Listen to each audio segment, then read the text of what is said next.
धूमाङ्कुरो मकरकेतनपावकस्य Kamakshi नेत्ररुचिनीलिमचातुरीते अत्यन्तमद्भुतमिदन्नयनत्रयस्य हर्षोदयं जनयते हरिणाङ्कमौलेः. धूमाङ्कुरः धास्मः this is a compound word. It becomes dhumānkuro because of sandhi.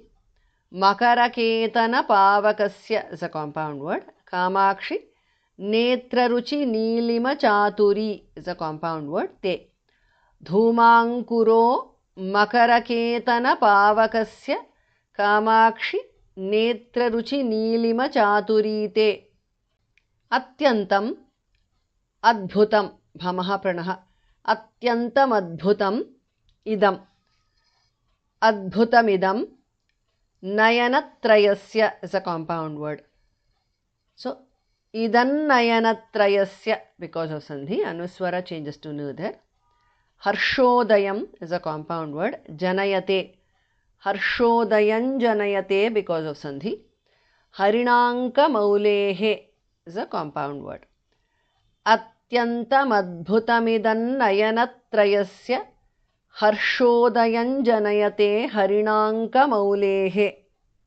धूमाङ्कुरो मकरकेतनपावकस्य Kamakshi नेत्ररुचिनीलिमचातुरीते अत्यन्तमद्भुतमिदन्नयनत्रयस्य हर्षोदयं जनयते हरिणाङ्कमौलेः. आरम्भलेशसमये तव वीक्षणस्य कामाक्षि मूकमपि वीक्षणमात्रनम्रं सर्वज्ञता सकललोकसमक्षमेव कीर्तिस्वयंवरणमाल्यवती वृणीते. आरम्भलेशसमये is a compound word bhamah pranah. Tava वीक्षणस्य Kamakshi मूकम् api मूकमपि वीक्षणमात्रनम्रम् is a compound word. आरम्भलेशसमये तव वीक्षणस्य Kamakshi मूकमपि वीक्षणमात्रनम्रम्. सर्वज्ञता is a compound word.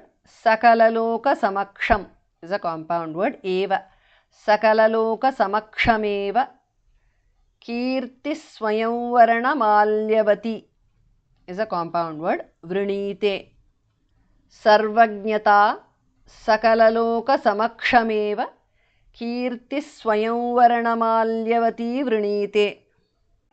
आरम्भलेशसमये तव वीक्षणस्य कामाक्षि मूकमपि वीक्षणमात्रनम्रं सर्वज्ञता सकललोकसमक्षमेव कीर्तिस्वयंवरणमाल्यवती वृणीते.